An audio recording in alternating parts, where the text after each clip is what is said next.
तो चलो बच्चों, आज की क्लास स्टार्ट करते हैं। आज की क्लास में हम क्लास 8 के chapter number 2 micro organisms friends and foes के कुछ क्वेश्चन आंसर्स को डिस्कस करेंगे, जिसमें हम स्टार्ट करते हैं कुछ ब्रीफ क्वेश्चन से। तो सबसे पहला हमारा क्वेश्चन है कि why are viruses consider to be the border line between living and non living things. Viruses को लिविंग और नॉन लिविंग थिंग्स के बॉर्डर लाइन पे क्यों रखा गया है? तो बच्चे, समझने वाली बात है कि हमने पढ़ा कि वायरसेस को यूनिक कहा गया है, और वो यूनिक इसीलिए हैं क्योंकि जब वो लिविंग के कांटेक्ट में रहते हैं तो लिविंग की तरह एक्ट करते हैं, और जब वो नॉन लिविंग के कांटेक्ट में होते हैं तब वो नॉन लिविंग की तरह एक्ट करते हैं। ठीक है, आप आंसर में देखोगे लिखा हुआ है कि viruses show characteristics of both living and non living things. They reproduce only inside a living host cell but remain inactive outside the host. इसका मतलब क्या हुआ कि जब वो किसी लिविंग सेल के अंदर जाते हैं तो वो लिविंग की तरह एक्ट करते हैं और रिप्रोड्यूस करते हैं। जब वो किसी लिविंग सेल के बाहर मतलब नॉन लिविंग के कांटेक्ट में होते हैं तब वो इनएक्टिव फॉर्म में होते हैं। ठीक है, और इसी वजह से इन्हें क्या कहा गया है, ये बॉर्डर लाइन पे है लिविंग और नॉन लिविंग के। ठीक है, फिर नेक्स्ट क्वेश्चन है हमारा, what is fermentation and how is this process useful in food and beverages industry. Beverages मतलब जितने भी ड्रिंकिंग टाइप के आइटम्स होते हैं वो सारे बेवरेजेस वाले में आते हैं। तो सबसे पहले what is fermentation? Fermentation is the process in which organisms like east convert sugar into alcohol and carbon dioxide. Fermentation process आप समझ गए। इसमें क्या होता है कि माइक्रो ऑर्गेनिज्म, जिसमें बेसिकली फंगाई, ईस्ट जो है वो क्या करता है, शुगर को कन्वर्ट कर देता है अल्कोहल में और कार्बन डाइऑक्साइड में, और इसे ब्रेड, कर्ड, चीज, विनेगर, वाइन और बियर बनाने में हेल्प किया जाता है। Is it clear? Next is, in absence of microorganism, the earth would become a heap of dead plants and animals. Justify। कहा गया है कि अगर माइक्रो ऑर्गेनिजम्स नहीं होंगे तो जितने भी डेड प्लांट्स और एनिमल्स हैं उनका एक बहुत बड़ा ढेर बन जाएगा। हीप का मतलब होता है ढेर बन जाना। ठीक है, तो ऑब्वियस सी बात है कि माइक्रो ऑर्गेनिज्म क्या करते हैं, जो डेड प्लांट्स और एनिमल होते हैं उन्हें क्या करते हैं, डीके करवाते हैं और उन्हें फिर ब्रेक डाउन करते हैं सिंपलर मॉलिक्यूल में। ठीक है, तो देखिए क्या लिखा हुआ है, micro organisms decompose dead plants and animals into simpler substance. These nutrients return into the soil and are reused by plants. Right ना? ये क्या होता है कि फिर से सॉइल में चले जाते हैं और फिर से प्लांट यूज करते हैं। ये एक साइकिल की तरह काम करता है। Without micro organisms dead matter would accumulate and nutrient cycle would stop. अगर मान लो माइक्रो ऑर्गेनिजम्स नहीं होंगे तो क्या होगा, जितने भी डेड मैटर्स हैं वो सारे एक ही जगह पे इकट्ठे हो जाएंगे और ये न्यूट्रिएंट का साइकिल भी स्टॉप हो जाएगा। फिर प्लांट्स न्यूट्रिशन नहीं लेंगे, है ना। फिर जो प्लांट्स को खाएंगे, लाइक मान लो ह्यूमन बीइंग ही प्लांट्स को खाएंगे तो उन्हें भी न्यूट्रिशन नहीं मिलेगा। तो इन दिस वे वो साइकिल भी रुक जाएगा। Okay, next is, Munna observe that the yield of the wheat has reduced. Munna ने ऑब्जर्व किया कि उसका व्हीट का जो प्लांट है वो रिड्यूस हो गया है, तो वो सॉइल टेस्ट के लिए देता है। ठीक है, जब सॉइल टेस्ट के लिए देता है तो name the nutrients found insufficient. तो मुझे उस न्यूट्रिएंट का नाम बताओ जो कि सॉइल में इनसफिशिएंट होगा। तो that is the answer is nitrogen. ठीक है, how will growing P helps, और किसी जहां से उसने ये टेस्ट कराया उसने सजेस्ट किया कि अगर आप, एग्रीकल्चरिस्ट ने सजेस्ट किया कि अगर आप पी का प्लांटेशन कराओगे तो आपका ये जो न्यूट्रिशन इनसफिशिएंट है उसकी रिकवरी हो जाएगी। तो पी प्लांट कैसे यूजफुल है बच्चा? तो पी प्लांट एक लेग्यूमिनस प्लांट है, राइट ना। और हमने क्या पढ़ा था कि राइजोबियम बैक्टीरिया जो है वो लेग्यूमिनस प्लांट्स के रूट नोड्यूल्स में जाके बाइंड होते हैं और एटमॉस्फेयर में प्रेजेंट नाइट्रोजन का फिक्सेशन करते हैं, जिससे सॉइल में नाइट्रोजन के सॉल्ट का अमाउंट बढ़ जाता है, राइट ना। तो देखिए वही चीज लिखा हुआ है कि pea plants have rhizobium bacteria in their root nodules which fix atmospheric nitrogen and enrich the soil, right. Same thing which I have already discussed. Next is कि why does it take less time to prepare curd in summers than in winter? क्यों summer में curd दही जमाने में कम time लगता है as compare to winter. तो in summer the temperature is warm, ठीक है। और लैक्टोबैसिलस बेसिकली हमने डिस्कस किया है, अगर आपने वो वीडियो नहीं देखा है तो go through that video, micro organism friends and force. उसमें बहुत अच्छे से इस पर्टिकुलर पॉइंट को डिस्कस किया है कि जो माइक्रो ऑर्गेनिजम्स है बेसिकली ये लैक्टोबैसिलस टाइप वाले बैक्टीरिया, ये बेसिकली वार्म टेम्परेचर में अच्छे से ग्रो करते हैं बच्चा, ठीक है।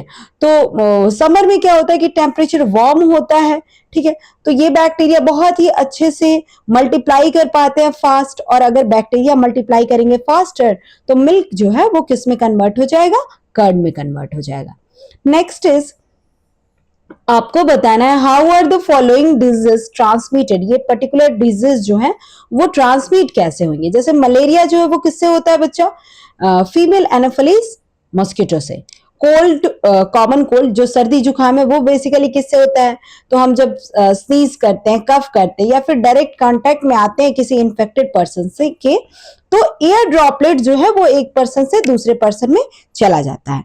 Next is tetanus. टेटनस के जो टेटनस किससे होता है, आप प्लीज कमेंट में बताओ मुझे टेटनस किससे होता है। तो टेटनस बेसिकली कैसे होता है बच्चे कि अगर किसी कट वुंड, वुंड मतलब घाव वगैरह के थ्रू सॉइल में प्रेजेंट ये जो पर्टिकुलर टेटनस के माइक्रो ऑर्गेनिजम्स है वो इस कट या ऊन के थ्रू आपके बॉडी में एंटर कर जाता है और फिर वो अपना इफेक्ट दिखाने लगता है। Next is typhoid. Typhoid contaminated food and water. Contaminated food and water मतलब ऐसे खाने या पीने की चीजें जिसमें माइक्रो ऑर्गेनिजम्स ने अटैक कर दिया है, राइट ना, तो वैसी चीजों को अगर हम खाते हैं तो टाइफाइड होने के चांसेस बढ़ जाते हैं। Next is what are antibiotics, how are they produced and give two examples. तो एंटीबायोटिक्स क्या है, तो सबसे पहले antibiotics are the medicines that kill और stop the growth of harmful bacteria. ध्यान देना, there are two words, antibiotics and antibodies. Antibodies हमारा इम्यून सिस्टम खुद नेचुरली प्रिपेयर करता है बच्चा, जो कि हम फॉरेन अनवांटेड जो माइक्रो ऑर्गेनिज्म एंटर कर जाते हैं तो उससे ये एंटीबॉडीज लड़ते हैं।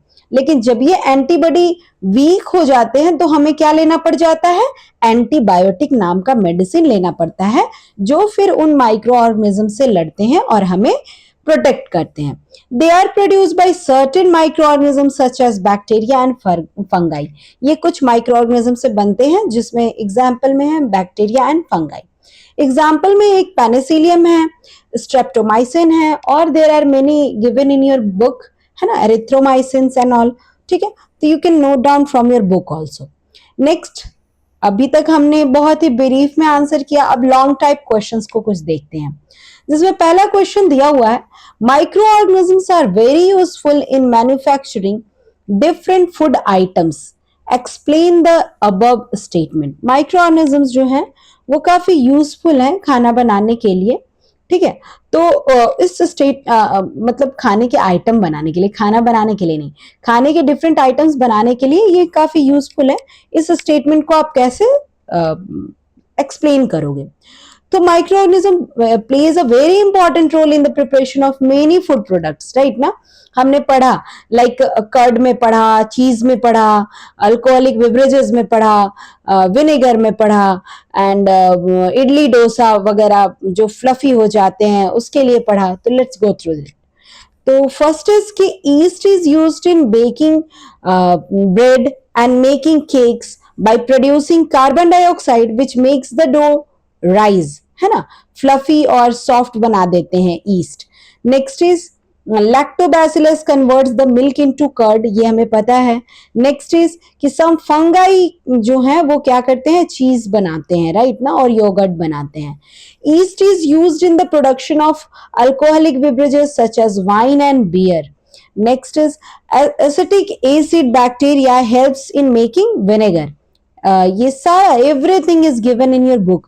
You can go through your book also for writing the answer. From here also you can write the answers. Thus, microorganisms are widely used in the food and beverages industry because they improve the taste, texture and quality of the food product. इसीलिए industries में ये micro organisms का use करते हैं ताकि वो texture, quality, test सब कुछ इनहेंस कर सके। Next question, yeast is added to the batter used to make dosa. Dosa बनाने के लिए हम ईस्ट क्यों ऐड करते हैं? क्योंकि ईस्ट जो है वो कार्बन डाइऑक्साइड प्रोड्यूस करता है, और वो जो कार्बन डाइऑक्साइड है वो जाके डो में सस्पेंड हो जाते हैं, जिससे डो कैसा हो जाता है, जब बैटर बन के तैयार होता है तो यू विल फाइंड कि डोसा बनता है जो वो कैसा बनता है, सॉफ्ट, फ्लफी और स्पॉन्जी बनता है, राइट ना। Next is it is important to brush once teeth before going to bed. Bed पे जाने से पहले हमें ब्रश क्यों करना चाहिए?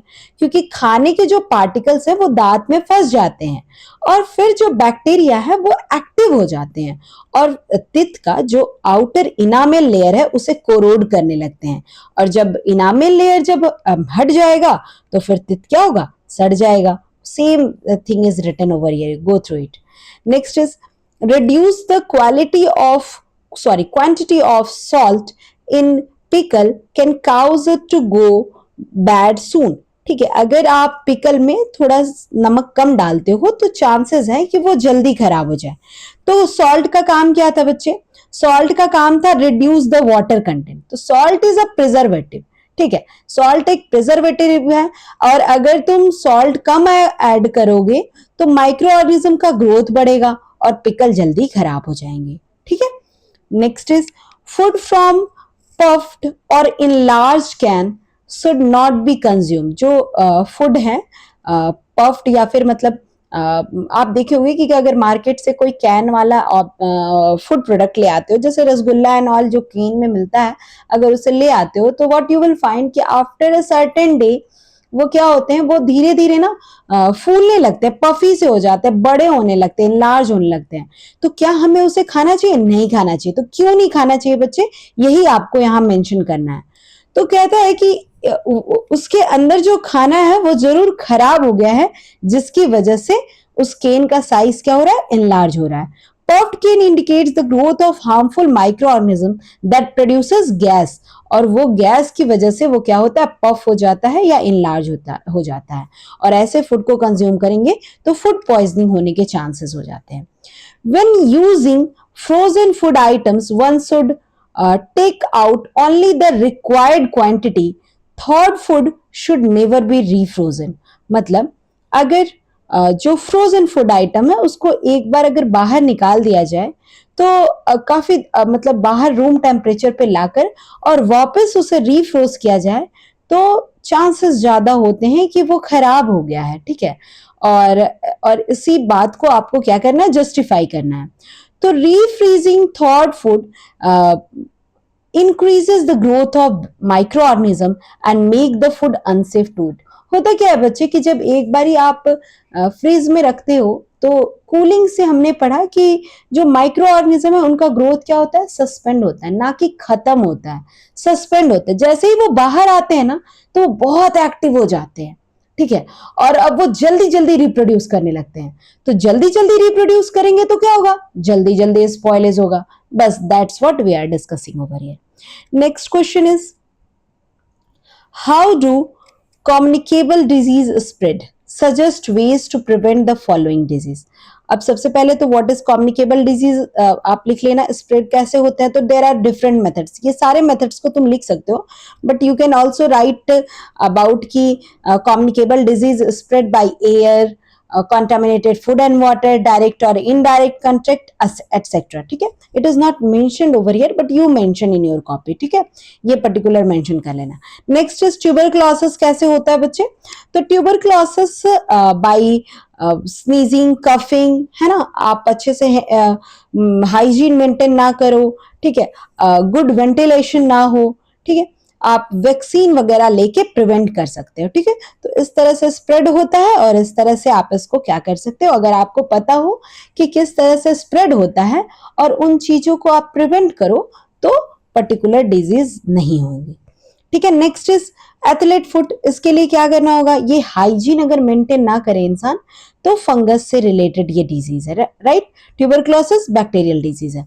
तो एथलीट फुट क्या होता है बच्चे, इसमें क्लीन और ड्राई रखना होता है। ठीक है, अपने शूज और ट्रैवल्स को शेयर नहीं करना चाहिए, क्लीन सॉक्स पहनना चाहिए जिससे एथलेट फुट नहीं होगा। Next is cholera. कॉलेरा जो है वो गंदे पानी से, कॉन्टामिनेटेड पानी से होता है, तो हमेशा पानी जो पीने वाला पानी है, drink boiled and purified water, eat hygienic food, wash and before meal, ठीक है, एंड मेंटेन सैनिटेशन। तो कॉलेरा होने के चांसेस कम हो जाएंगे। What are pathogens? तो जो भी डिजीज काउजिंग माइक्रो ऑर्गेनिजम्स होते हैं उन्हें हम पैथोजेंस कहते हैं, राइट। नेम टू पैथोजेंस जो कि डिजीज काउज करेंगे प्लांट्स और एनिमल्स में। सेम ही है बच्चा सब में, ठीक है। प्लांट में भी फंगाई बैक्टीरिया, एनिमल्स में भी लिख सकते हो फंगाई बैक्टीरिया, या फिर bacteria, virus, anything, any micro organism का नाम you can mention. Next question is कि Mohan bought samosa from a road side vendor and ate them. Mohan road side vendor से समोसा ले आता है और खा जाता है उसे। आफ्टर सम टाइम ही feeled nausea and start vomiting. कुछ देर के बाद वो नॉसिया जैसा फील करता है और उसे वॉमिटिंग सा होने लगता है, ठीक है। He had severe pain in the abdominal region and suffered from diarrhea। और उसे बहुत पेन होता है, और एब्डोमिनल मतलब पेट के निचले वाले हिस्से में, और डायरिया, लूज मोशन जैसा होना शुरू हो गया। What could be the reason of his condition? क्या रीजन हो सकता है? What it is called? और इसे क्या कहेंगे? How could it be prevented? और इससे कैसे बचा जा सके? तो सबसे आप समझ में आ गया होगा, आपके दिमाग में आ गया होगा कि ये क्या है, फूड पॉइजनिंग का नतीजा है। तो the samosa were contaminated with harmful micro organism. जो समोसा था वो कॉन्टामिनेटेड था, मतलब उसमें माइक्रो ऑर्गेनिज्म ने अटैक कर दिया था। मोहन इज सफरिंग फ्रॉम क्या, food poisoning, we have discussed. It can be prevented by eating fresh, clean, hygienically prepared food and avoiding stale and uncovered food from roadside vendors। हमें मतलब जो ठेले पे बिना कवर किए हुए खाने जो मिलते हैं बच्चा, उन्हें खाना अवॉइड करना चाहिए। साफ, फ्रेश और हाइजीन में प्रिपेयर किया हुआ खाना ही कंज्यूम करना चाहिए। Which disease are the following childrens most likely to be suffered from? कौन से डिजीज होने के चांसेस हैं इन पर्टिकुलर चिल्ड्रंस को? आप पढ़िए और समझने की कोशिश कीजिए। Ramu drinks water from a near by lake. This lake is neither boiled this water is neither boiled nor disinfected.